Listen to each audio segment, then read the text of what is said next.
வழி உண்டு, இயங்கிட நமக்கொரு நெறி உண்டு. எதிர்நோக்குடன் வாருங்கள், கதிர் விளைந்திடும் காணுங்கள். எதிர்நோக்குடன் வாருங்கள், கதிர் விளைந்திடும் காணுங்கள். ஆண்டவரே, என் கடவுளே, என்னை கைவிடாதேயும், என்னிடமிருந்து அகன்று விடாதேயும். ஆண்டவரே, என் மீட்பின் ஆற்றலே, எனக்கு துணை புரிய வாரும். தந்தை மகன் தூய ஆவியாரின் பெயராலே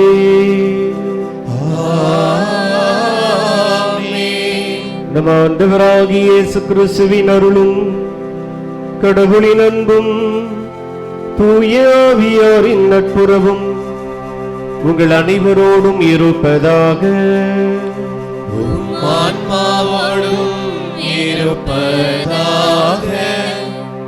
இரு இயேசுவில் பிரியமான சகோதர சகோதரிகளே, ஆண்டின் பொது காலம் 31வது ஞாயிற்றுக்கிழமையை நாம் சிறப்பித்துக் கொண்டிருக்கிறோம். இந்நாளுக்காக இறைவனுக்கு நன்றி கூறுவோம். மாதத்தினுடைய இறுதி நாள். இம்மாதம் முழுவதும் இறைவன் செய்த நன்மைகளுக்கு நன்றி நிறைந்த உள்ளத்தோடு தெய்வீக திருப்பலியில் நாம் பங்கெடுத்து இறைவனுக்கு நன்றி கூறுவோம். என்ற இறை வார்த்தைகள் அன்பை பற்றி நம் ஒவ்வொருவருக்கும் அழுத்தம் திருத்தமாக, குறிப்பாக இறைவன் மீது நாம் கொள்ள வேண்டிய அன்பையும், நமக்கு அடுத்திருப்பவர் மீது நாம் கொள்ள வேண்டிய அன்பையும் பற்றி இறை மனித உறவுகளை தெளிவுபட எடுத்து கூறுகிறது. பல வேளைகளில் நாம் அன்பு செய்ய தவறி இருக்கிறோம். அன்பு செய்வதை நமது சுயநலத்திற்காக பயன்படுத்தி இருக்கிறோம். அந்த நேரங்களை எல்லாம் நினைத்து தவற்றை உணர்ந்து தகுதி நிறைந்த உள்ளத்தோடு இந்த தெய்வீக திருப்பலியில் நாம் பங்கெடுப்போம். இன்றைய திருப்பலியில் சபரிமுத்து அந்தோணியம்மாள் குடும்பத்தினர் இறைவன் செய்த நன்மைகளுக்கு நன்றியாகவும் கருத்துக்கள் நிறைவேற வேண்டியும் ஒப்புக் கொடுக்கின்றார்கள். பீர் அபிஷேக் இறைவன் செய்த நன்மைகளுக்கு நன்றியாக இத்திருப்பலியை ஒப்புக் கொடுக்கின்றார்கள். MS டேனியல் இறைவன் செய்த நன்மைகளுக்கு நன்றியாகவும் கருத்துக்கள் நிறைவேற வேண்டியும் ஒப்புக் கொடுக்கின்றார்கள். கிருஷ்ணமூர்த்தி பிரியங்கா தம்பதியர் குழந்தை வரம் வேண்டி தெய்வீக திருப்பலியிலே ஜெபிக்கின்றார்கள். இறைவன் அவர்களை நிறைவாக ஆசிர்வதிக்க இத்திருப்பலி வழியாக நாம் மன்றாடுவோம். மேலும் மரித்த சி மார்டின், ஆண்டோ வின்சென்ட், பிரேமா, அந்தோணிமுத்து, மரிய சந்தானம் இவளுடைய ஆன்ம இலைப்பாற்றிக்காகவும் இத்திருப்பலியானது ஒப்புக் கொடுக்கப்படுகிறது. இக்கருத்துக்களோடு இணைத்து நம்ம ஒவ்வொருடைய தனிப்பட்ட கருத்துக்களையும் குடும்ப கருத்துக்களையும் ஒப்புக் கொடுத்து இந்த தூய மறை நிகழ்வை கொண்டாட தடையாக இருக்கிற நம்முடைய பாவங்களை ஏற்று மனம் வருந்துவோம்.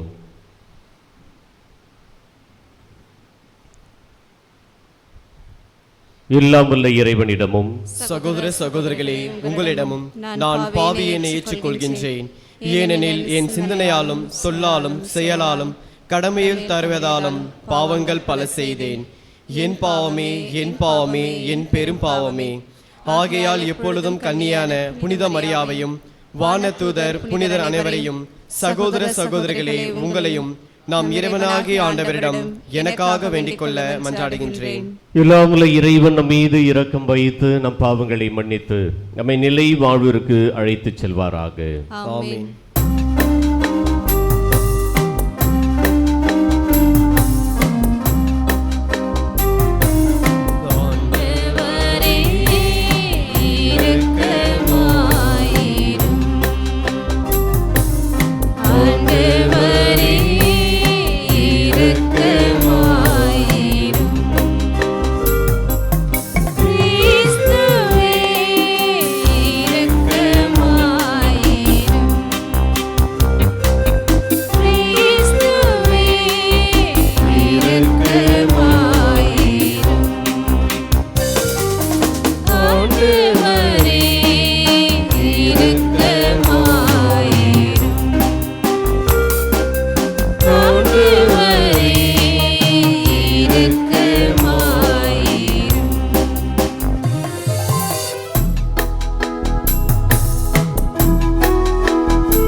மாட்சிப்படுத்துகின்றோம்.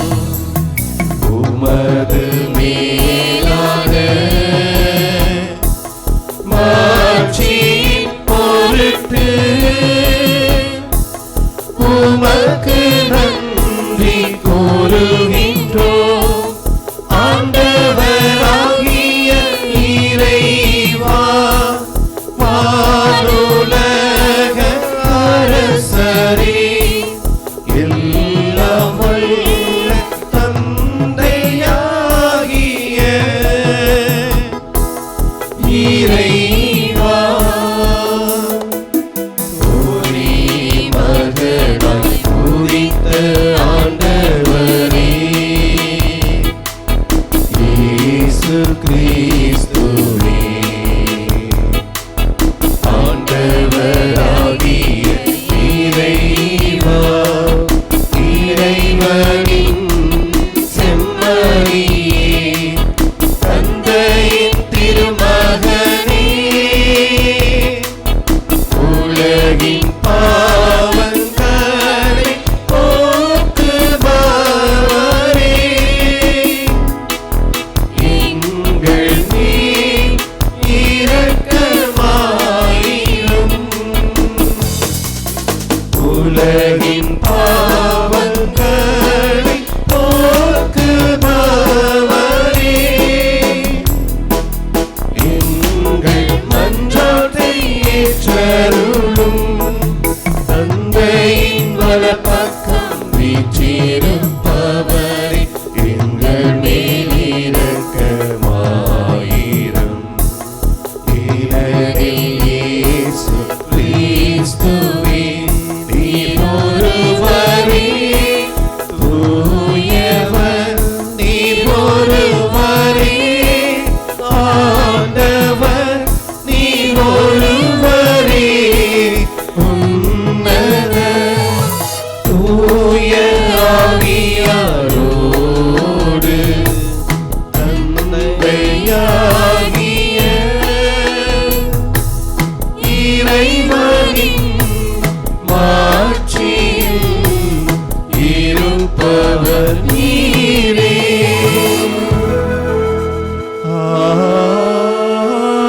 ஆமென். மன்றாடுவோமாக.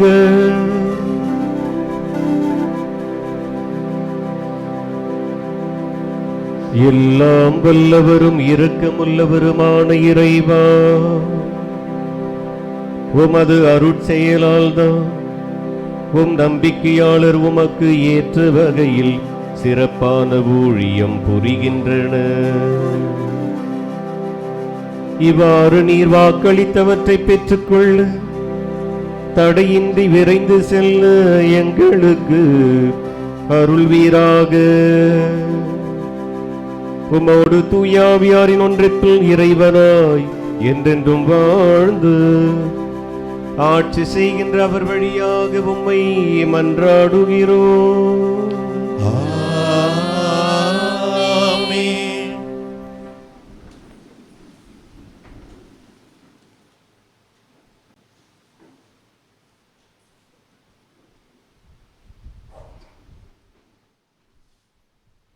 முதல் வாசகம். உன் கடவுளாகிய ஆண்டவரிடம் அன்பு கூறுவாயாக. இறைச்சட்ட நூலிலிருந்து வாசகம். அதிகாரம் 6, இறை வார்த்தைகள் 2 6 முடிய. மோசே மக்களை நோக்கி கூறியது: நீங்களும் உங்கள் பிள்ளைகளின் பிள்ளைகளும் உங்கள் கடவுளாகிய ஆண்டவருக்கு அஞ்சி நான் உங்களுக்கு கட்டளையிட்ட எல்லா நியமங்களையும் கட்டளைகளையும் உங்கள் வாழ்நாள் எல்லாம் கடைப்பிடிப்பீர்களாக. இதனால் நீங்கள் நெடுநாள் வாழ்வீர்கள். இஸ்ரவேலே, அவற்றுக்கு செவிகொடு, அவற்றை செயல்படுத்த முனைந்திடு. அதனால் உன் மூதாதையரின் கடவுளாகிய ஆண்டவர் உனக்கு வாக்களித்தபடி பாலும் தேனும் நிறைந்து வழியும் நாட்டில் நீ நலம் பல பெற்று மேலும் மேலும் பெருகுவாய். இஸ்ரவேலே, செவிகொடு. நம் கடவுளாகிய ஆண்டவர் ஒருவரே. ஆண்டவர், உன் முழு இதயத்தோடும் முழு உள்ளத்தோடும் உன் முழு ஆற்றலோடும் உன் கடவுளாகிய ஆண்டவரிடம் அன்பு கூறுவாயாக. இன்று நான் உனக்கு கட்டளையிடும் இவ்வார்த்தைகளை உன் உள்ளத்தில் இருக்கட்டும். ஆண்டவரின் அருள்வாக்கு. இறைவனுக்கு நன்றி.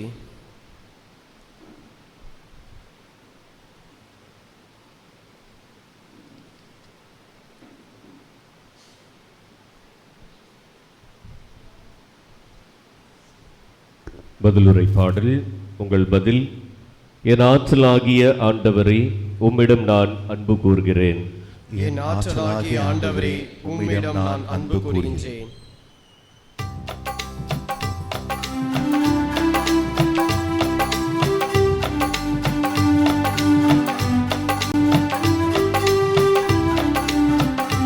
என் ஆற்றலாகிய ஆண்டவரே, உம்மிடம் நான் அன்பு கூறுகின்றேன். என் ஆற்றலாகிய ஆண்டவரே, உம்மிடம் நான் அன்பு கூறுகின்றேன்.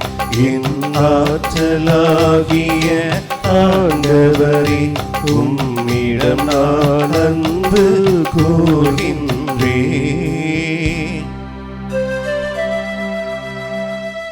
என் ஆற்றலாகிய ஆண்டவரே, உம்மிடம் நான் அன்பு கூர்கின்றேன். ஆண்டவர் என் கற்பாரை, என் கோட்டை, என் மீட்பர். ஆண்டவர் என் கற்பாரை, என் கோட்டை, என் மீட்பர். என் ஆற்றலாகிய ஆண்டவரே, உம்மிடம் நான் அன்பு கூறுகின்றேன். என் ஆற்றலாகிய ஆண்டவரே, உம்மிடம் நான் அன்பு கூறுகின்றேன்.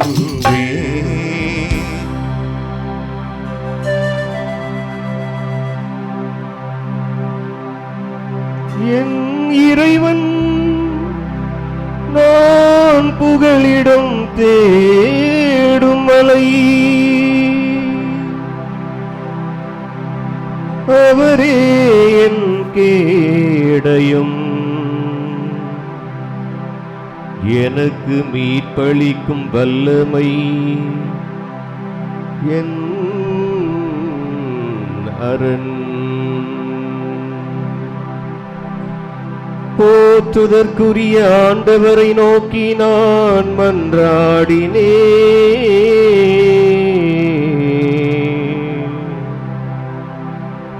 என் எதிரிகளிடமிருந்து நான் மீட்கப்பட்டேன். என் ஆற்றலாகிய ஆண்டவரே, உம்மிடம் நான் அன்பு கூறுகின்றேன். என் ஆற்றலாகிய ஆண்டவரே, உம்மிடம் நான் அன்பு கூறுகின்றேன்.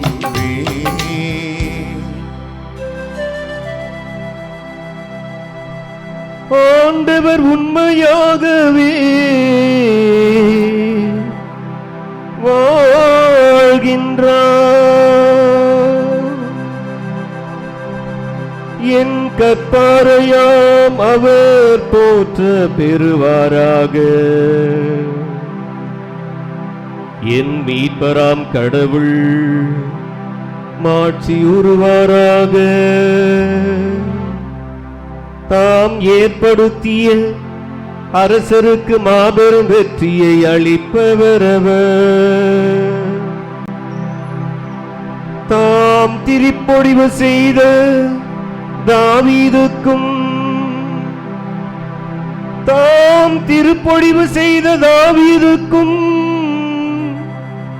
அவர்தம் மரபினருக்கும் என்றென்றும் பேரன்பு காட்டுபவர் அவரே. என்றென்றும் பேரன்பு காட்டுபவர் அவரே.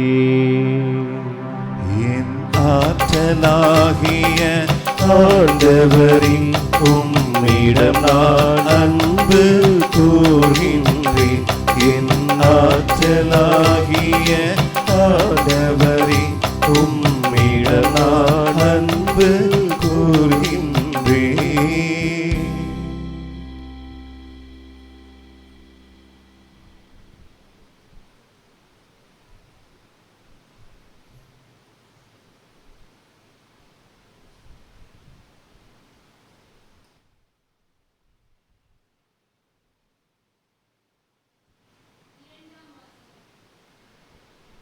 இவரோ என்றென்றும் நிலைத்திருப்பதால் மாறாத குருத்துவ பணியை பெற்றுள்ளார். எபிரேயருக்கு எழுதப்பட்ட திருமுகத்திலிருந்து வாசகம். அதிகாரம் 7, இறை வார்த்தைகள் 23 முதல் 28 முடிய.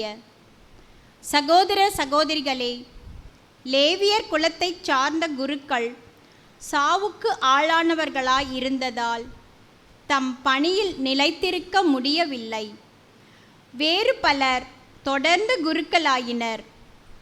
இவரோ என்றென்றும் நிலைத்திருப்பதால் மாறாத குருத்துவ பணியை பெற்றுள்ளார்.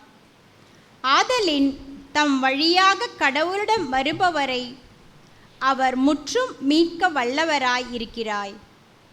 அவர்களுக்காக பரிந்து பேசுவதற்கென என்றுமே உயிர் வாழ்கிறார். இத்தகைய தலைமை குருவே நமக்கு ஏற்றவராகிறார். இவர் தூயவர், கபடற்றவர், மாசற்றவர், பாவிகளிடமிருந்து பிரித்தெடுக்கப்பட்டு வானங்களுக்கு மேலாக உயர்த்தப்பட்டவர். ஏனைய தலைமை குருக்கள் செய்வது போல முதலில் தம்முடைய பாவங்களுக்காகவும் பின்னர் மக்களுடைய பாவங்களுக்காகவும் இவர் நாள்தோறும் பலி செலுத்த தேவையில்லை. ஏனெனில் தம்மை தாமே பலியாக செலுத்தி இதை ஒரேயொரு முறைக்குள் செய்து முடித்தார். திருச்சட்டப்படி வலுவற்ற மனிதர்கள் குருக்களாக ஏற்படுத்தப்படுகிறார்கள். ஆனால் அத்திருச்சட்டத்திற்கு பின்னர் ஆணையிட்டு கூறப்பட்ட வாக்கின் மூலம் என்றென்றும் நிறைவுள்ளவரான மகனே குருவாக ஏற்படுத்தப்படுகிறார். ஆண்டவரின் அருள்வாக்கு. இறைவனுக்கு நன்றி.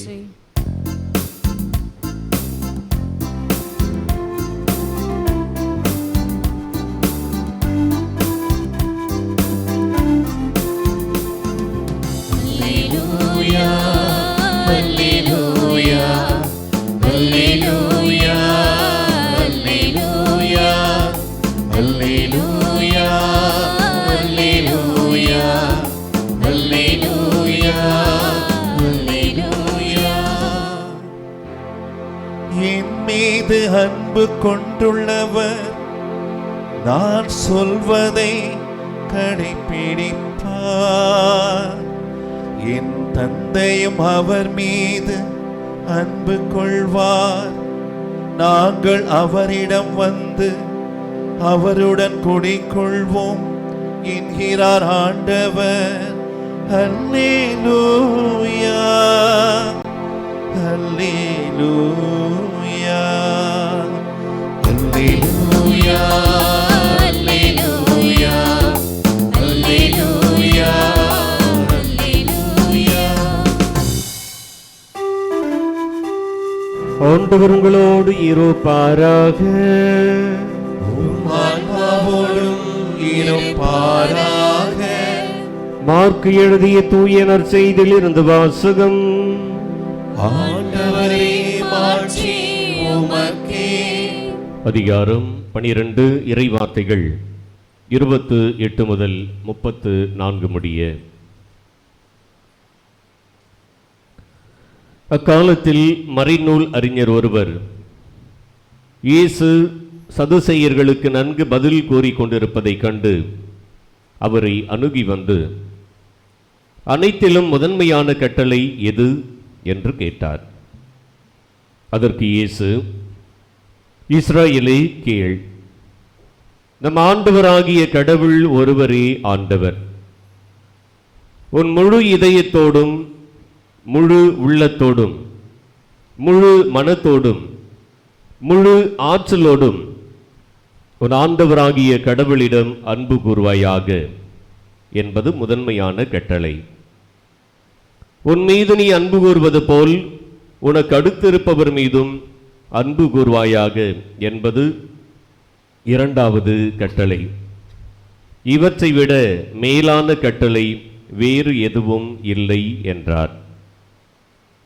அதற்கு மறைநூல் அறிஞர் அவரிடம், நன்று போதகரே, கடவுள் ஒருவரே, அவரை தவிர வேறு ஒரு கடவுள் இல்லை என்று நீர் கூறியது உண்மையே. அவரிடம் முழு இதயத்தோடும் முழு அறிவோடும் முழு ஆற்றலோடும் அன்பு செலுத்துவதும், தன்னிடம் அன்பு கொள்வது போல் அடுத்திருப்பவரிடமும் அன்பு செலுத்துவதும் எரிபலிகளையும் வேறு பலிகளையும் விட மேலானது என்று கூறினார். அவர் அறிவு திறனோடு பதிலளித்ததை கண்ட இயேசு அவரிடம், நீர் இறையாட்சி நின்று தொலையில் இல்லை என்றார். அதன் பின் எவரும் அவரிடம் எதையும் கேட்க துணியவில்லை. ஆண்டவரின் அருள்வாக்கு. கிறிஸ்துவே உமக்கு புகழ்.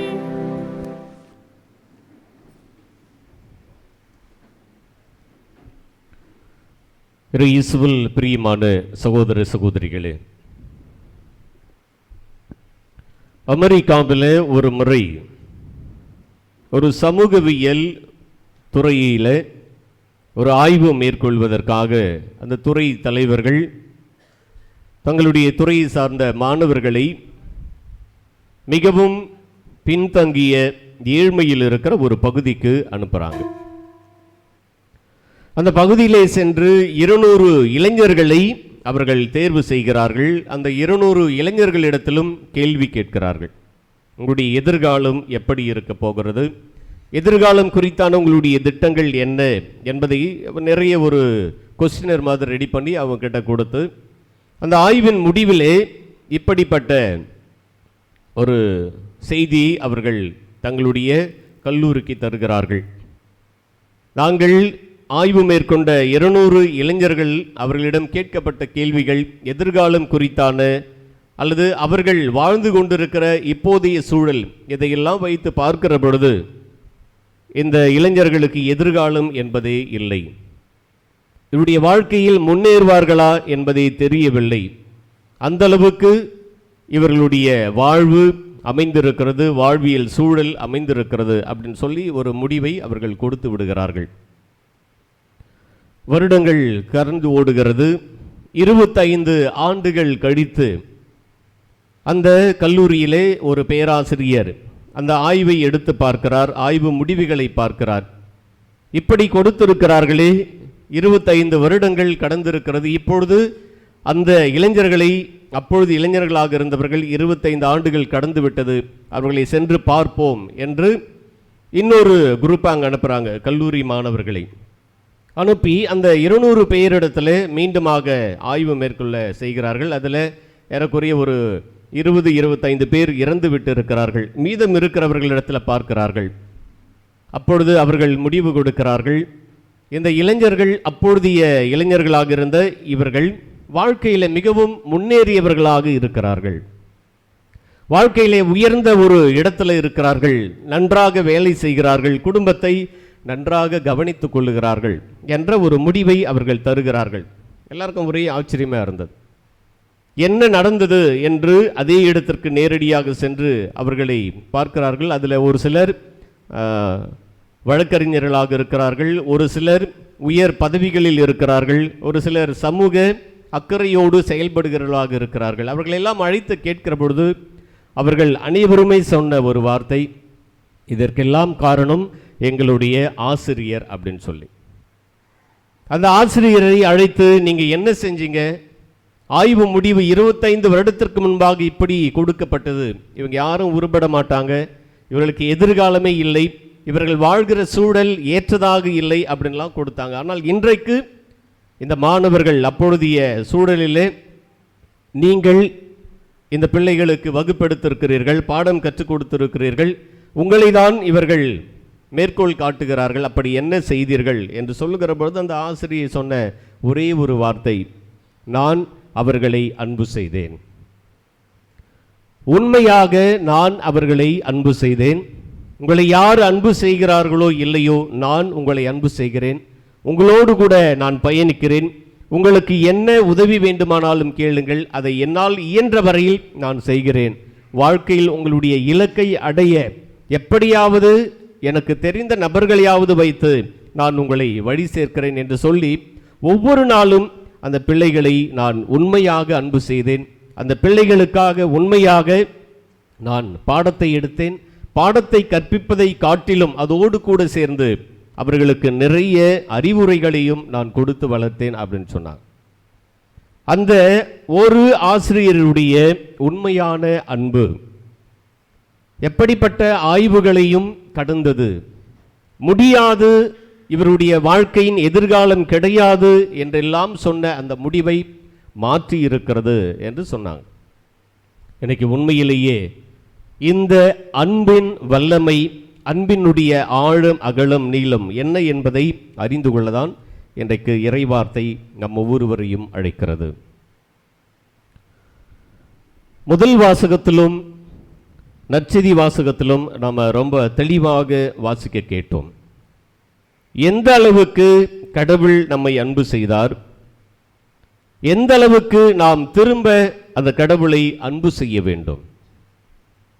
முழுமையாக, நிறைவாக, எந்த ஒரு பாகுபாடுகளும் இன்றி, எந்த ஒரு பிளவும் இன்றி முழுமையாக நமது அன்பு இருக்க வேண்டும்.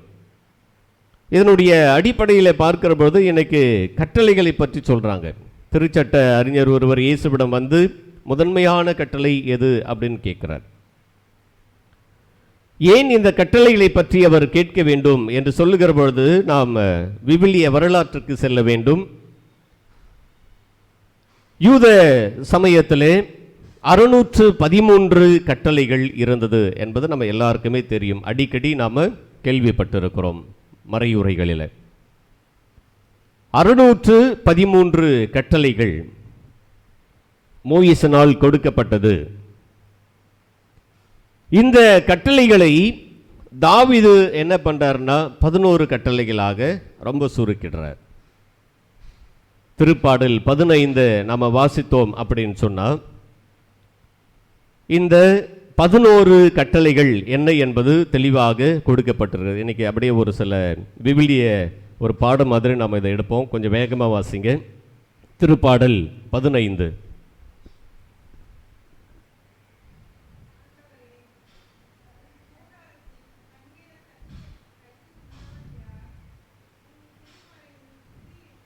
ஆண்டவருடைய கூடாரத்தில் தங்குறதுக்கும் அவருடைய திருமலையில் இருக்கிறதுக்கும் தகுதியுடையவர்கள் யார் அப்படின்னு சொல்லி 13 கட்டளைகளை அல்லது 13 செய்தியை அவர் தரார். முதல் செய்தி கொஞ்சம் வேகமாக படிங்க. மாசற்றவராய் நடப்பவர்,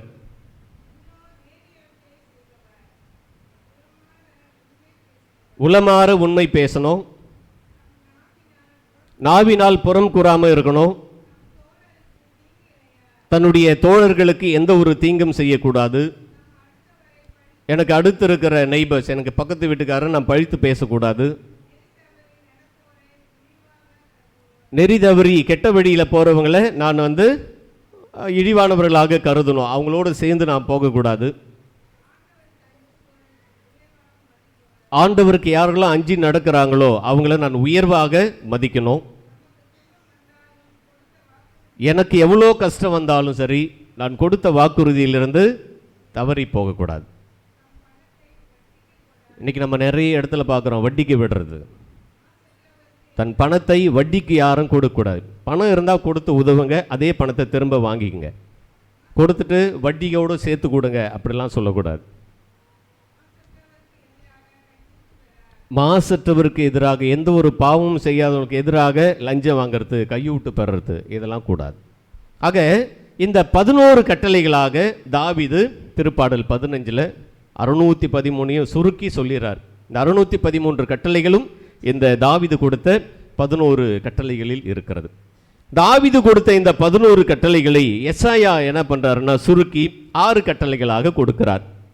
எசாயா புத்தகத்தில் 33வது அதிகாரம் 15வது வசனம். எசாயா 33:15. கொஞ்சம் சத்தமா. நீதி நெறியில் நடக்கணும், நேர்மையானவற்றை பேசணும். என்னம்மா? கொடுமை செய்து பெற்ற வருவாயை வெறுக்கணும். அடுத்தவங்களை துன்புறுத்தி அதனால எனக்கு வர அந்த ஊதியமோ வருமானமோ அது எனக்கு தேவையில்லை அப்படின்னு சொல்லி வெறுக்கணும். அடுத்து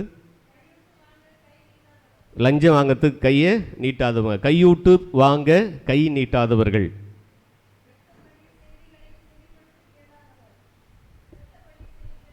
இரத்தப்படி செய்திகளை காது கொடுத்து கேட்கக்கூடாது. தீயவற்றை கண்கொண்டு பார்க்காதவர்கள். இந்த 6 விதமான கட்டளைகளை எசாயா கொடுக்கிறார்.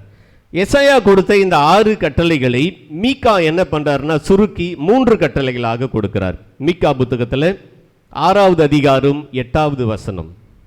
மீகா 6:8.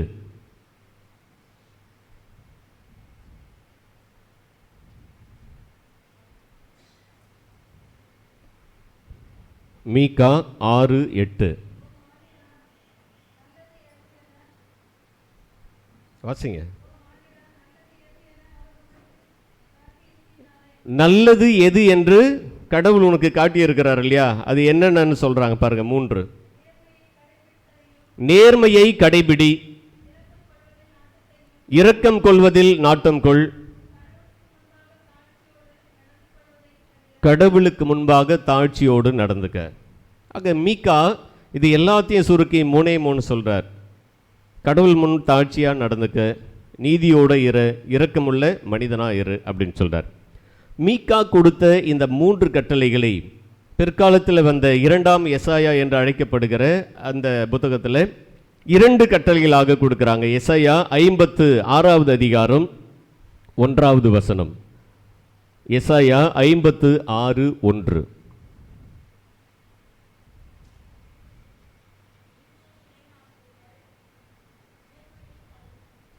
கேட்கலாமா?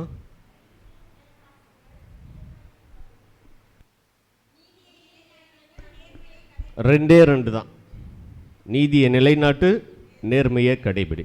இது 2 செஞ்சால் எல்லா கட்டளையிலும் நீ கடைபிடிக்கிற அப்படின்னு அர்த்தம். நீதியை நிலைநாட்டு, நேர்மையை கடைபிடி. நேர்மையாயிரு, நீதியாக நடந்துக்கும். இதை அபக்கூக்கு என்ன பண்ணுறாருன்னா சுருக்கி ஒரே ஒரு கட்டளையில் எடுத்துகிட்டு வர்றார்.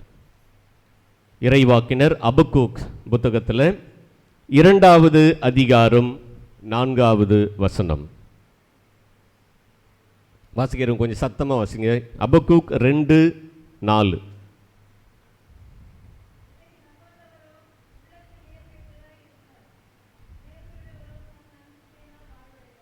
நேர்மையுடையவர்கள் நம்பிக்கையினால் வாழ்வார்கள்.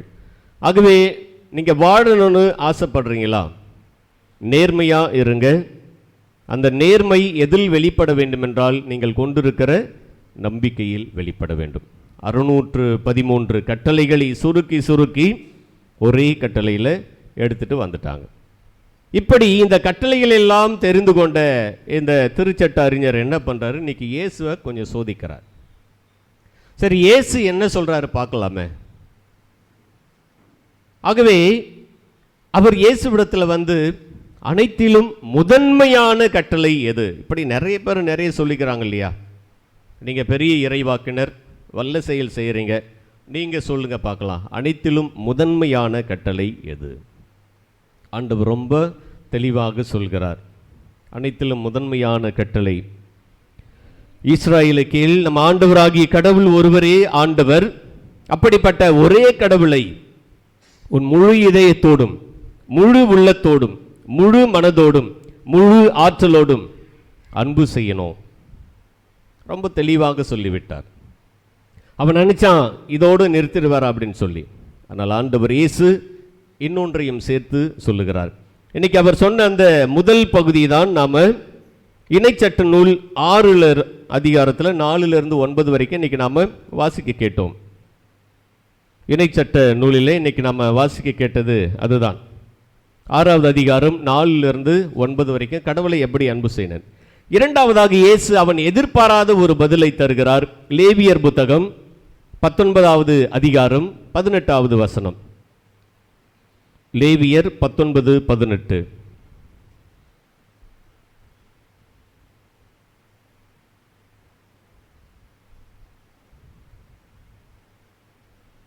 லேவியர் 19:18.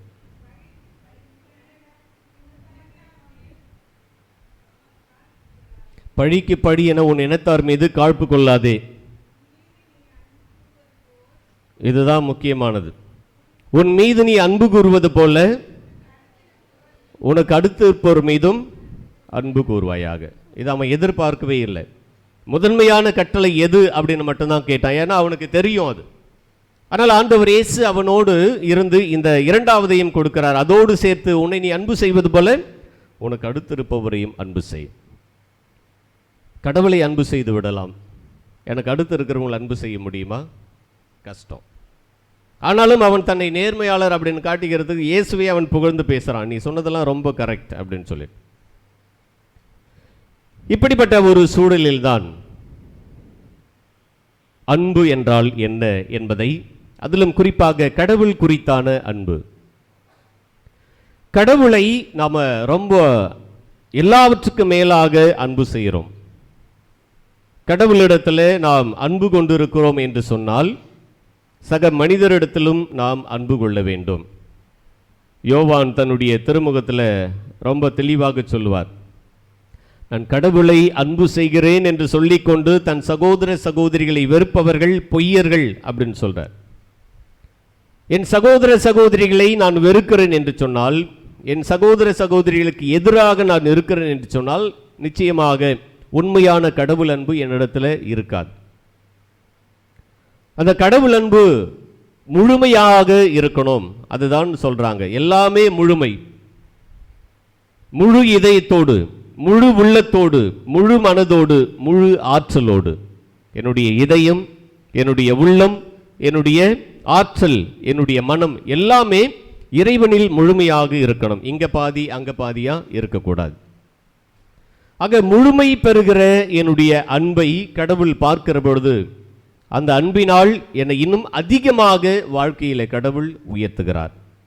இந்த கடவுளுடைய அன்புதான் என்னை பிறர் அன்பிற்கு இட்டு செல்லுகிறது அப்படின்னு நாம் பார்க்கிறோம். இந்த பிறர் அன்பு என்று வருகிற பொழுது குறிப்பாக அன்பை 3 விதத்தில் சொல்றாங்க. ஒரு முழுமையான உண்மையான அன்பு இருக்கிறது என்று சொன்னால் அதில் 3 இருக்க வேண்டும், முக்கோணம் போல. முதலாவது எமோஷன் லெவலில் இன்டிமசி அப்படின்னு சொல்கிறாங்க. நம்முடைய உணர்வு பூர்வமாக ரொம்ப நெருக்கமாக இருக்கிற அன்பு. அது கணவன் மனைவியாக இருக்கலாம், பெற்றோர் பிள்ளைகளாக இருக்கலாம், உறவினர்களாக இருக்கலாம், நண்பர்களாக இருக்கலாம். ஒரு நெருக்கம் அல்லது ஒரு விதமான உளப்பூர்வமான உணர்வு பூர்வமான அன்பு அங்கு இருக்கணும். அது இருந்தது என்றால் அது உண்மையான அன்பு. இரண்டாவதாக சொல்லுகிறார்கள் மோட்டிவேஷனல். நம்முடைய அன்பு என்பது அடுத்தவர்களை உந்தி தள்ளுகிற ஒன்றாக இருக்கணும், ஊக்கம் தருகிற ஒன்றாக இருக்கணும். இந்த லெவலில் தான் பேஷன் அப்படின்னு சொல்றாங்க. ஒருவருக்கொருவர் மீது இருக்கிற அந்த ஈர்ப்பு, அவர்களுடைய நலனுக்காக நான் என்னை கையளிக்கிறது. இப்படிப்பட்ட இரண்டாவது வகை. அன்பினுடைய 3வது தன்மையை சொல்றாங்க காக்னிட்டிவ் லெவல் அப்படின்னு சொல்றாங்க, அறிவுபூர்வமானது. இந்த அறிவுபூர்வமான அன்பில் 2 விதமான முடிவுகள் அங்கே இருக்கிறது. ஒன்று, நான் இன்னாரை அன்பு செய்கிறேன் என்ற ஒரு முடிவு எடுக்கணும். அந்த முடிவு எதை நோக்கி நம்மை அழைத்து செல்லணும் அப்படின்னு சொன்னால் ஒரு அர்ப்பணத்தை நோக்கி அழைத்து செல்லணும், கமிட்மெண்ட். உண்மையான அன்பு, நான் இவரை அன்பு செய்கிறேன், இன்னாரை அன்பு செய்கிறேன், இந்த அன்பிற்காக என்னை நான் அர்ப்பணிக்கிறேன். கணவன் மனைவியிடையே இந்த அர்ப்பணம் இல்லை என்று சொன்னால், பெற்றோர் பிள்ளைகளிடையே இந்த அர்ப்பணம் இல்லை என்று சொன்னால் நண்பர்களிடையே இந்த அர்ப்பணம் இல்லை என்று சொன்னால், உறவுகளிடையே இந்த அர்ப்பணம் இல்லை என்று சொன்னால், அது வெறுமனே சும்மா அன்பு செய்கிறான் அப்படின்னு தான் நம்ம சொல்லுவோம். ஒரு துன்பம் என்று வருகிற பொழுது, பிரச்சனை என்று வருகிற பொழுது ரொம்ப எளிமையாக விலகி சென்று விடுகிற அன்பாக அது இருக்கும். ஆகவே மனிதர்களை நாம் அன்பு செய்கிறோம் என்று சொன்னால், இந்த அன்பு 3 விதத்திலே அமைய வேண்டும். என் எமோஷனல் லெவலில் நான் நிச்சயமாக அவர்களை அன்பு செய்யணும். ஒரு விதமான நெருக்கத்தை அந்த அன்பு எனக்கு தரணும். அந்த நெருக்கம் என்னை அவர்களை செய்கிற காரியங்களில் உதவியாக இருந்து அவர்களை உந்தி தள்ளுகிற ஒரு உந்து சக்தியாக, வாழ்க்கையில் முன்னேறுவதற்கு, வாழ்க்கையில் நல்ல நிலை அடைவதற்கு ஒரு கருவியாக என்னை அது பயன்பட அனுமதிக்க வேண்டும். இப்படி அவர்களோடு இருக்கிற நெருக்கம், அவர்கள் வாழ்க்கையில் முன்னேறுவதற்காக நான் மேற்கொள்ளுகிற எல்லா விதமான முயற்சிகளும் எதற்கு என்னை இட்டுச் செல்கிறது என்றால், இறுதி வரையில் நான் அவர்களுக்காக என்னுடைய வாழ்க்கையை அர்ப்பணிக்கிறேன். சுயநலம் பாராது, தன்னலம் தேடாது, அவர்களுக்காக நான் என்னை அர்ப்பணிக்கிறேன் என்று அந்த ஒரு அர்ப்பணத்தை, அந்த ஒரு கமிட்மெண்ட் என்கிற அந்த ஒரு சூழலில் நம்மை அழைத்து செல்கிறது. இன்றைக்கி நாம் நம்ம குடும்பத்தை கொஞ்சம் யோசித்து பார்ப்போம். முதல்ல கணவன் மனைவி. கணவன் மனைவி இடத்துல இந்த ஒரு இன்டிமசி இருக்கிறதா, நெருக்கம் இருக்கிறதா? கணவன் மனைவி இடத்துல ஒருவருக்கு ஒருவர் உந்து சக்திகளாக வாழ்க்கையில் முன்னேறுவதற்கு, அவர்கள் எடுக்கிற முடிவுகளில், அவர்கள் மேற்கொள்கிற பல்வேறு விதமான முயற்சிகளில் உடனிருந்து அவர்களை இயக்குகிற ஒன்றாக இருக்கிறதா? மூன்றாவது, கணவன் மனைவிக்கிடையே அந்த ஒரு புரிதல், அந்த ஒரு அர்ப்பணம் இருக்கிறதா? அப்படி இல்லைன்னு சொன்னால் நம்முடைய அன்பு முழுமையான அன்பு இல்லை. பெற்றோர் பிள்ளைகளிடையே இருக்கிற அன்பு நாம் எடுத்துக்குவோம். இது 3 தான் இன்றைக்கி அன்புடைய ஒரு கிரைட்டீரியா. பெற்றோர் பிள்ளைகளுக்கிடையே அந்த நெருக்கம் இருக்கிறதா? பெற்றோர் பிள்ளைகளுக்கிடையே அவர்கள் வாழ்க்கையில் முன்னேறணும், நல்ல நிலை அடையணும், அதற்காக அவர்களை ஊக்கப்படுத்தி உற்சாகப்படுத்துகிற மனநிலையை பெற்றிருக்கிறோமா? பெற்றோர் பிள்ளைகளுக்கிடையே இருக்கிற அன்பிலே ஒரு கமிட்மெண்ட், அர்ப்பணம் இருக்கிறதா? உறவினர்களிடையே நாம் எடுத்துக்குவோம். என் உறவினர்களிடையே அல்லது என் நண்பர்களிடையே இருக்கிற அன்பு, எனக்கும் என் உறவினர்களுக்கும், எனக்கும் என் நண்பர்களுக்கும் இடையே இருக்கிற உறவில் இந்த 3 இருக்கிறதா? ஒரு நெருக்கம் இருக்கிறதா? அவங்கள நான் மோட்டிவேட் பண்ணுற ஒரு மனநிலை எனக்கு இருக்கிறதா? அவர்களுக்காக, அவர்கள் நல்வாழ்வுக்காக அர்ப்பணித்து கொள்ளக்கூடிய ஒரு மனப்பக்குவம் எனக்கு இருக்கிறதா? அப்படி இல்லைன்னு சொன்னால் உண்மையிலேயே நாம் நமது அன்பை சற்று கேள்விக்கு உள்ளாக்க வேண்டும். அது கணவன் மனைவியாக இருக்கட்டும், பெற்றோர் பிள்ளைகளாக இருக்கட்டும், நண்பர்களாக இருக்கட்டும், உறவினர்களாக இருக்கட்டும். இந்த 3ம் இல்லாமல் நான் அவர்களை உண்மையாக அன்பு செய்கிறேன் அப்படின்னு சொல்ல முடியாது. ஆக அதற்கு தான் இன்றைய இறைவார்த்தை நமக்கு ஒரு உந்து சக்தியாக, ஒரு உதவி செய்கிற ஒன்றாக இருக்கிறது.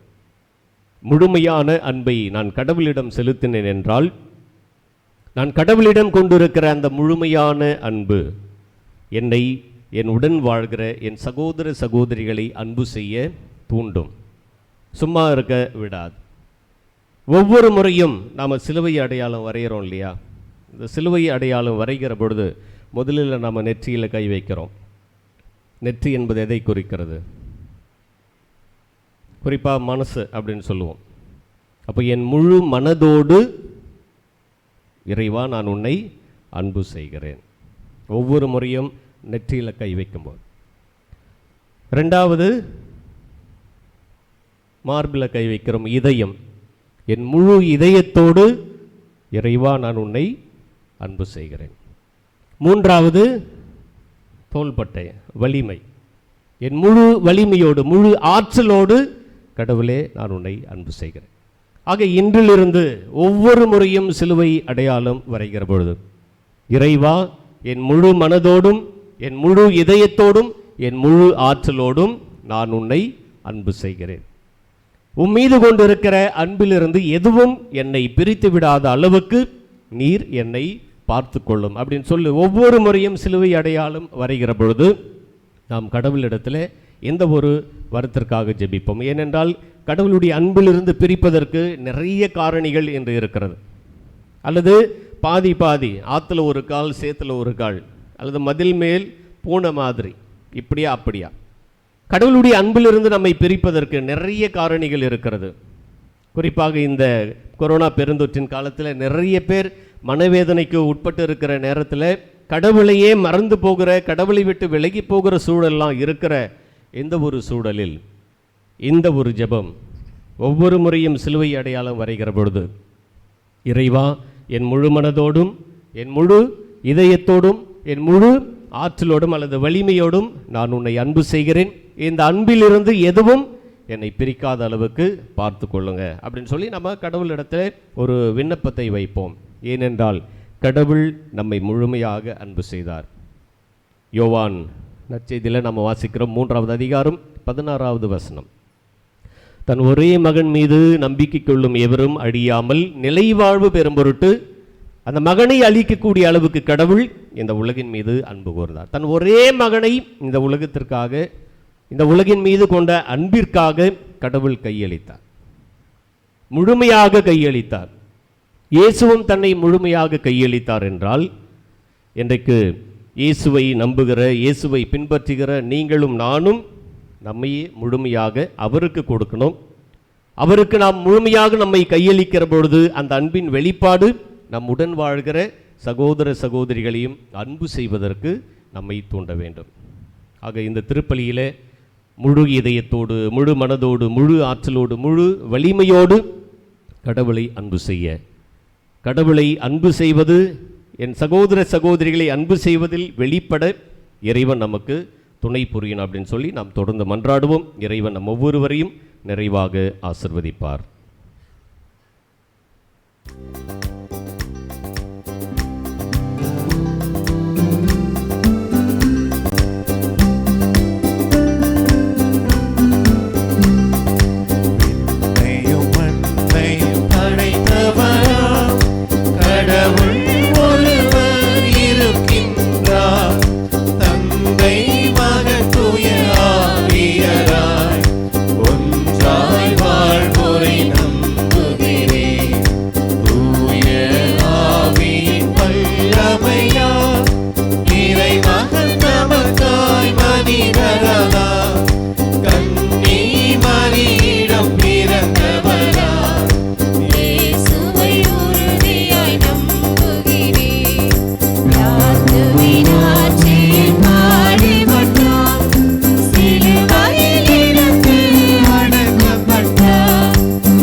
மன்றாட்டுக்களை ஆண்டவர் திருமுன் பக்தியோடு ஒப்பு கொடுப்போம்.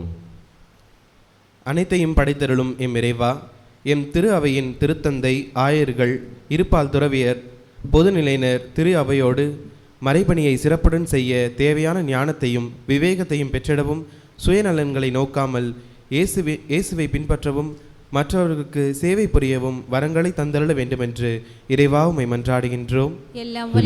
இறைவா, எங்கள் மன்றாட்டை கேட்டருளும்.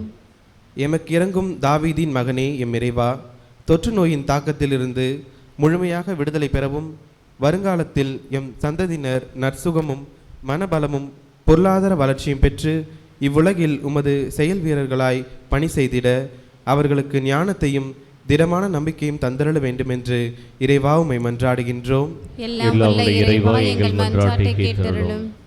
அன்பு தந்தையே இறைவா, உமது அன்பையும் இரக்கத்தையும் பெற்று மகிழும் எம் இளைஞர்கள் உமது வார்த்தைகளுக்கு மட்டுமே என்றும் பணிந்து உமது சாட்சிகளாய் வாழ அவர்களுக்கு அருள் தந்து அவர்களை ஆசீர்வதித்து வழிபடுத்தி அருள வேண்டும் என்று இறைவாவுமை மன்றாடுகின்றோம். எல்லாம் வல்ல இறைவா, எங்கள் மன்றாட்டை கேட்டருளும்.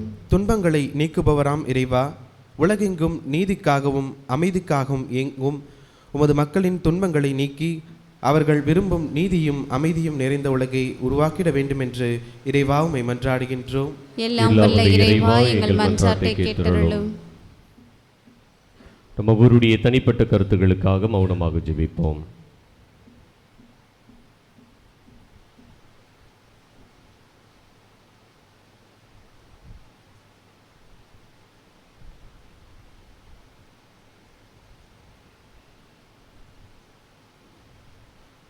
மன்றாட்டுகளை எல்லாம் எங்கள் ஆண்டவராகிய இயேசு கிறிஸ்து வழியாகும் இடத்துல ஜெபிக்கின்றோம். ஆமென்.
சகோதர சகோதரிகளே, என்னுடையதும் உங்களுடையதுமான இப்பலி எல்லாவுள்ள இறைவனாகிய தந்தைக்கு ஏற்றதாகும்படி மன்றாடுங்கள். ஆண்டவர் தமது பெயரின் புகழ்ச்சிக்காகவும் மாட்சிக்காகவும் நமது நன்மைக்காகவும் புனித திரு அவை அனைத்து நலனுக்காகவும் உமது கையிலிருந்து இப்பலியை ஏற்றுக்கொள்வாராக. ஆண்டவரே, இப்பலி உமக்கு ஏற்ற தூய காணிக்கையாக அமைய செய்தருளும். அது எங்களுக்கு உமது இரக்கத்தின் புனித கொடையாகவும் விளங்கச் செய்வீராக. எங்கள் ஆண்டவராகிய கிறிஸ்து வழியாக உம்மை மன்றாடுகிறோம்.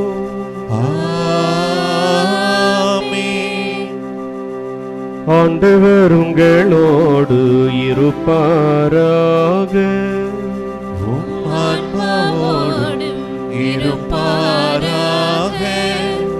இதயங்களை மேலே எழுப்புங்கள். ஆண்டவரிடம் எழுப்பியுள்ளோம். நம் இறைவனாகிய ஆண்டவருக்கு நன்றி கூறுவோம். அது தகுதியும் நீதியுமானதே. ஆண்டவரே, தூயவரான தந்தையே, என்றுமுள்ள எல்லாம் வல்ல இறைவா, என்னாலும் இவ்விடத்திலும் நாங்கள் உமக்கு நன்றி செலுத்துவது மெய்யாகவே தகுதியும் நீதியும் ஆகும். எங்கள் கடமையும் மீட்புக்குரிய செயலுமாகும். ஏனெனில் நீர் எங்களுக்கு மீட்பரை அனுப்பும் அளவுக்கு உலகின் மீது பரிவன்பு கொண்டீர். அவர் பாவம் தவிர மற்றனைத்திலும் எங்களைப் போல இருக்க திருவிழம் கொண்டார். இவ்வாறு நீர் திருமகனிடம் செலுத்திய அன்பை எம் மீதும் செலுத்தினீர். நாங்கள் கீழ்ப்படியாமையால் பாவம் செய்து இழந்த உம்முடைய கொடைகளை அவருடைய கீழ்ப்படிதலால் மீட்டு எங்களுக்கு அருளினீர். ஆகவே ஆண்டவரே, வானதூதர் புனிதர் அனைவரோடும் நாங்களும் சேர்ந்து உமது பெருமையை பறைசாற்றி அக்களிப்புடன் பாடுவதாவது: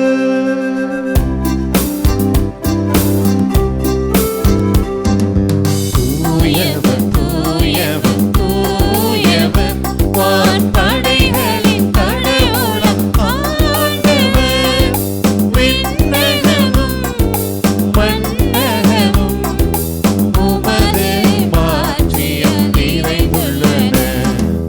உன்னதங்களிலே ஓசன்னா, உன்னதங்களிலே ஓசன்னா. ஆண்டவர் பெயரால் வருகிறவர் ஆசி பெற்றவர். உன்னதங்களிலே ஓசன்னா, உன்னதங்களிலே ஓசன்னா.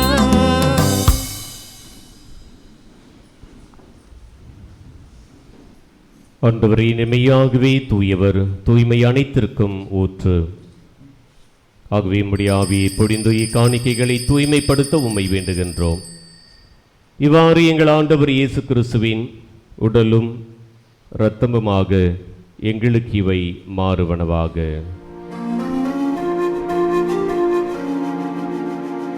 அவர் பாடுபட உளம் கனிந்து தம்மை கையளித்த போது அப்பத்தை எடுத்து நன்றி செலுத்தி அதை பிட்டு தம் சீடர்களுக்கு அளித்து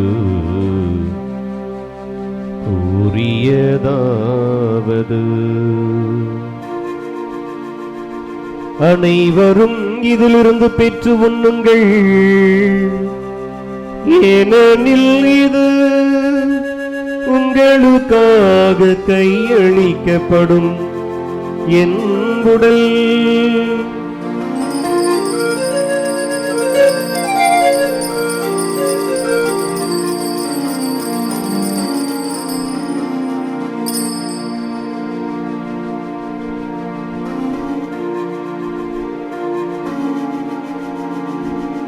அவ்வண்ணமே இரவு விருந்தை அருந்திய பின்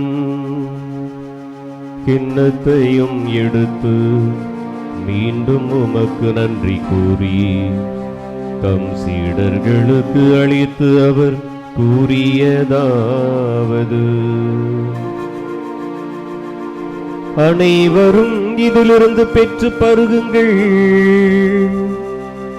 ஏனெனில் இது புதிய நிலையான உடன்படிக்கைக்குரிய என் இரத்தத்தின் கிண்ணம்.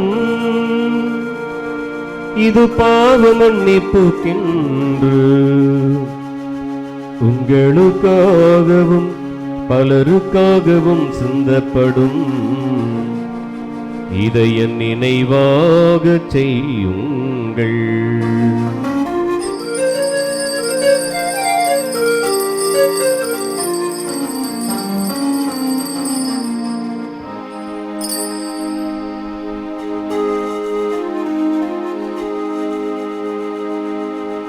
நம்பிக்கையின் மறைபொருள். ஆண்டவரே, நீர் வருமளவும் உமது இறப்பினை அறிக்கையிடுகின்றோம், உமது உயிர்ப்பினையும் எடுத்துரைக்கின்றோம். ஆகவே ஆண்டவரே, நாங்கள் கிறிஸ்துவின் இறப்பினையும் உயிர்ப்பினையும் நினைவு கூர்ந்து வாழ்வு தரும் அப்பத்தையும் மீட்பளிக்கும் கிண்ணத்தையும் உமக்கு ஒப்புக் கொடுக்கின்றோம். உம் திருமுன் என்று உமக்கு ஊழியம் புரிய தகுந்தவர்கள் எங்களை ஏற்றுக்கொண்டீர். எனவே உமக்கு நன்றி செலுத்துகின்றோம். மேலும் கிறிஸ்துவின் உடலிலும் இரத்தத்திலும் பங்குகளும் எங்களை தூய ஆவியார் ஒன்று சேர்க்க வேண்டும் என உம்மை தாழ்மையுடன் மன்றாடுகின்றோம். ஆண்டவரே, உலகெங்கும் பரவியிருக்கும் அது திரு அவையை நினைவு கூர்ந்தருளும். எங்கள் திருத்தந்தை பிரான்சிஸ், எங்கள் ஆயர் நீதிநாதன், எல்லா திருநிலையினர் ஆகிய அனைவரோடும் உமது திரு அவை அன்பில் நிறைவு பெறச் செய்தருளும். மேலும் உயிர்த்தெழும் எதிர்நோக்குடன் துயில் கொள்ளும் எங்கள் சகோதர சகோதரிகளையும் இறந்தோர் அனைவரையும் இரக்கத்துடன் நினைவு கூர்ந்து உமது திருமக ஒளியினுள் ஏற்றருளும். எங்கள் அனைவர் மீதும் இரக்கமாயிரும். கடவுளின் கன்னித்தாயான புனித மரியா, அவருடைய கணவரான புனித யோசேப்பு, புனித திருத்துதர்கள், இவ்வுலகில் உமக்கு உகந்தவராய் இருந்தோர் ஆகிய புனிதர் அனைவருடனும் நாங்கள் நிலை வாழ்வில் பங்கு கொள்ளும் தகுதி பெற்று உம் திருமகன் இயேசு கிறிஸ்து வழியாக உம்மை புகழ்ந்து ஏத்தும் வரமருள உம்மை மன்றாடுகிறோம்.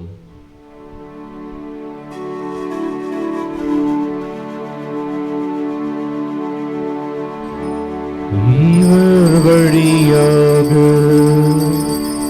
இவரோடு இவரில் எல்லாம் வல்ல இறைவனாகிய தந்தையே,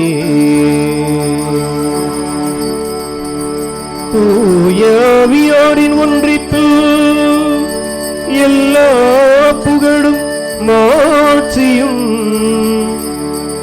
என்றென்றும் உமக்கு உரியதே. ஆமென். ஆமென். ஆமென்.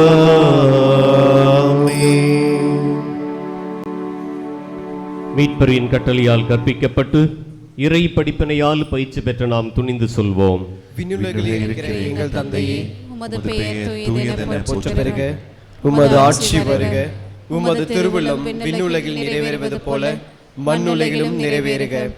எங்கள் அன்றாட உணவை இன்று எங்களுக்கு தாரும். எங்களுக்கு எதிராக குற்றம் செய்வோரை நாங்கள் மன்னிப்பது போல எங்கள் குற்றங்களை மன்னியும். எங்களை சோதனைக்கு உட்படுத்தாதையும் தீமையிலிருந்து எங்களை விடுவித்தருளும். ஆண்டவரே, தீமை அனைத்திலும் இருந்து எங்களை விடுவித்து எங்கள் வாழ்நாளில் அமைதியை கனிவுடன் அருள் உம்மை மன்றாடுகின்றோம். உமது இரக்கத்தின் உதவியால் நாங்கள் பாவத்திலிருந்து எப்போதும் விடுதலை பெற்று யாதொரு கலக்கமுமின்றி நலமாய் இருப்போமாக. நாங்கள் எதிர்நோக்கி இருக்கும் பேரின்பத்திற்காகவும் எமைப்பராகிய இயேசு கிறிஸ்துவின் வருகைக்காகவும் காத்திருக்கின்றோம். ஏனெனில் ஆட்சியும் வல்லமையும் மாட்சியும் என்றென்றும் உமதே. ஆண்டவரே இயேசு கிறிஸ்துவே, அமைதியை உங்களுக்கு விட்டுச் செல்கிறேன், என் அமைதியை உங்களுக்கு அளிக்கிறேன் என்றும் திருத்தூதர்களுக்கு முடிந்தேன். எங்கள் பாவங்களை பாராமல் உமது திரு அவையின் நம்பிக்கையை கண்ணோக்கி உமது திருவுளத்திற்கு ஏற்பதற்கு அமைதியும் ஒற்றுமையும் அளித்தருள்வீராக. என்றென்றும் வாழ்ந்து ஆட்சி செய்கின்றவர் நீரே. ஆமென். ஆண்டவருடைய அமைதி உங்கள் அனைவரோடும் என்றும் இருப்பதாக. ஆன்மாவோடும் இருப்பதாக. ஒருவருக்கொருவர் அமைதியை பகிர்ந்து கொள்வோம்.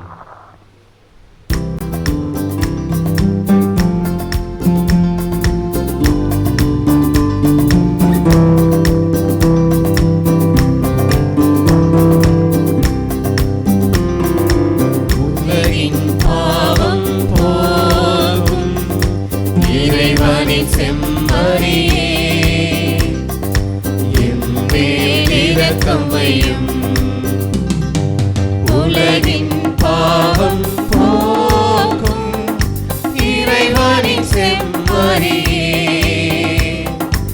எம்மேல் இரக்கமையும்.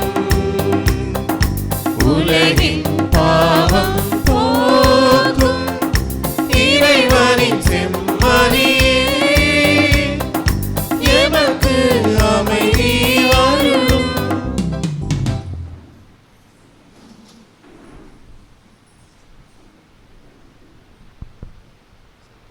இதோ இறைவனின் செம்மறி, இதோ உலகின் பாவங்களை போக்குகின்றவர். செம்மறியின் விருந்திற்கு அழைக்க பெற்றோர் பேறு பெற்றோர். ஆண்டவரே, நீர் என் இல்லத்தில் எழுந்தருள நான் தகுதியற்றவன். தகுதியற்றவன். ஆனால் ஒரு வார்த்தை மட்டும் சொல்லியருளும், எனது ஆன்மா நலமடையும். கிறிஸ்துவின் திருவுடலும் திரு ரத்தமும் நம்மை காத்து நிலை வாழ்வளிப்பதாக. ஆமென்.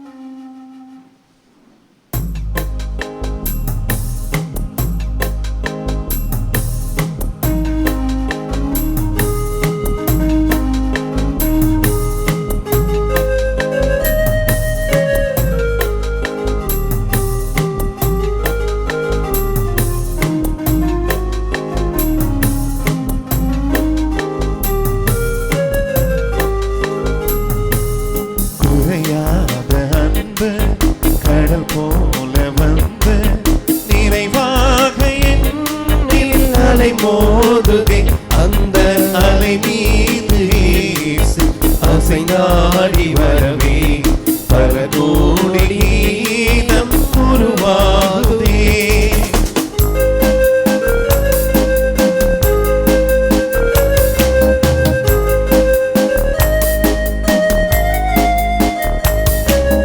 கண்மூடி இரவில் நான் தூங்கும் போது கண்ணான இயேசு என்னை காக்கின்றார். கண்மூடி இரவில் நான் தூங்கும் போது கண்ணான இயேசு என்னை காக்கின்றார். உன்னை எண்ணாத என்னை என்னாலும் எண்ணி மண் மீது வாழ வழி செய்கின்றாய். ஆ ஆ ஆ நான் மண் மீது வாழ வழி செய்கின்றாய். குறையாத அன்பு கடல் போல வந்து நிறைவாக என்னில் அலை மோதுதே அந்த அலை மீது இயேசு அசைந்தாடி வரவே பல கோடி கீதம் உருவாகுதே.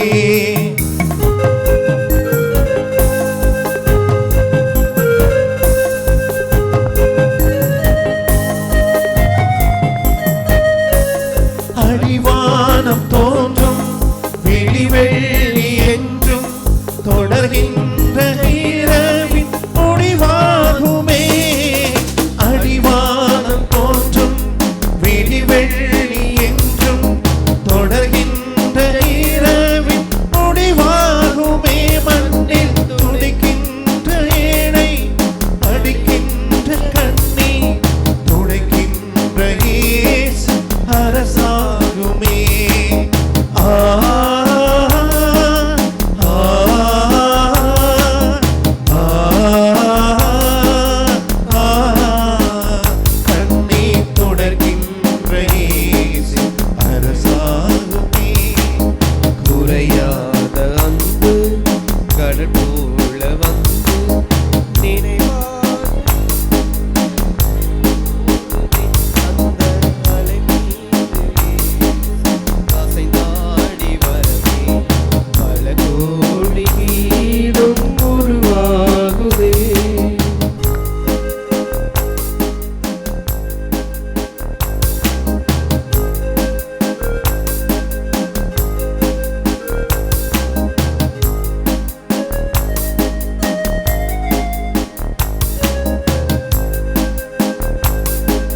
கண்மூடி இரவில் நான் தூங்கும் போது கண்ணான இயேசு என்னை காக்கின்றார். கண்மூடி இரவில் நான் தூங்கும் போது கண்ணான இயேசு என்னை காக்கின்றார். உன்னை எண்ணாத என்னை என்னாலும் எண்ணி மண் மீது வாழ வழி செய்கின்றாய். ஆ ஆ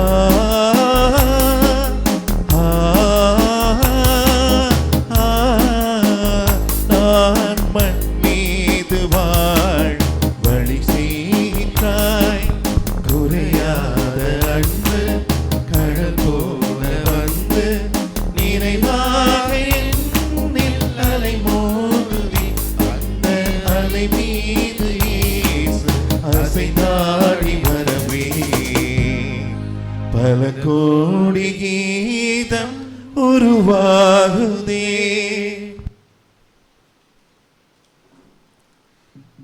கிறிஸ்துவின் ஆன்மாவே என்னை புனிதமாக்கும். கிறிஸ்துவின் திருவுடலே என்னை மீட்டருளும். கிறிஸ்துவின் திரு ரத்தமே எனக்கு எழுச்சியூட்டும். கிறிஸ்துவின் விழாவின் தண்ணீரே என்னை கழுவிடுமே. கிறிஸ்துவின் பாடுகளே என்னை தேற்றிடுமே. ஓ நல்ல இயேசுவே எனக்கு செவிசாயும். உம் திருக்காயங்களுக்குள் என்னை மறைத்தருளும். உம்மிடமிருந்து என்னை பிரிய விடாதேயும். தீய பகைவரிடமிருந்து என்னை காத்தருளும். எனது இறப்பின் வேளையில் என்னை அழைத்தருளும். உம்மிடம் வர எனக்கு கட்டளையிட்டருளும்.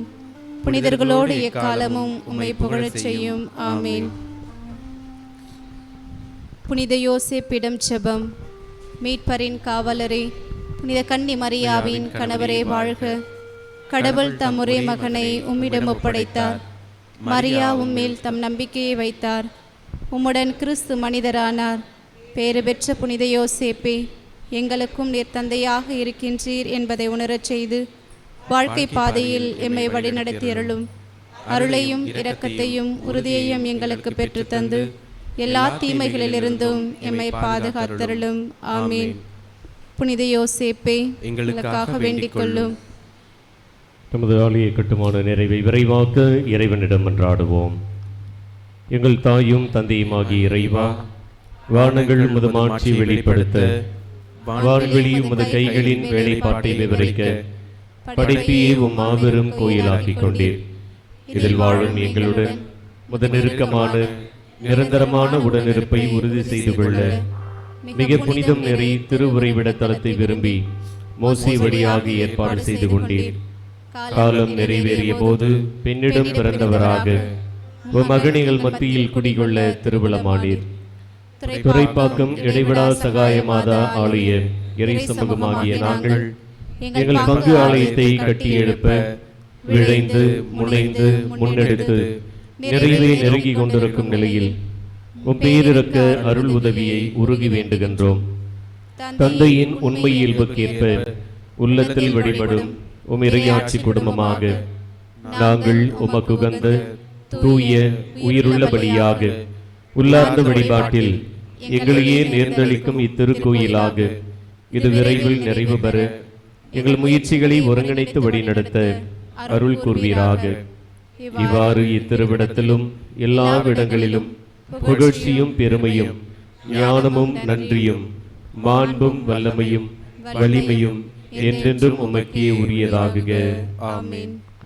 அகில உலக ஆயர்கள் மாமன்றம் இறைவேண்டல். தூய ஆவியாரே, உமது திருப்பெயரில் கூடியுள்ள நாங்கள் இதோ உமது திருமுன் நிற்கின்றோம். நீர் ஒருவர் மட்டுமே எங்களை வழிநடத்தக்கூடியவர். எம் இதயங்களை நீர் வாழும் இல்லங்களாக மாற்றும். நாங்கள் எவ்வழியில் பயணிக்க வேண்டும் என்பதையும் அவ்வழியில் எவ்வாறு தொடர்ந்து பயணிக்க வேண்டும் என்பதையும் எங்களுக்கு கற்றுத்தாரும். நாங்கள் வலுவற்றவர்கள், குற்றமுள்ளவர்கள், ஒழுங்கின்மையை ஏற்படுத்தாதவாறு எங்களை காத்தருளும்.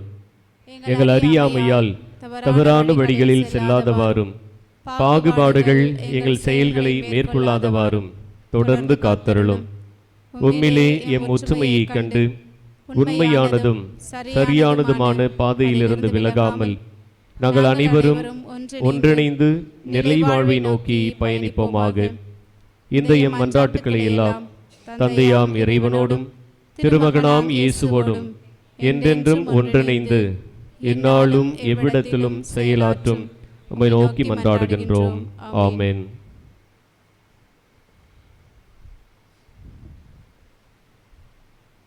வாழ்வின் வழிகளை நான் அறிய செய்தீர். ஆண்டவரே, உம் திருமுன் மகிழ்ச்சியால் என்னை நிரப்புவீர்.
மன்றாடுவோமாக.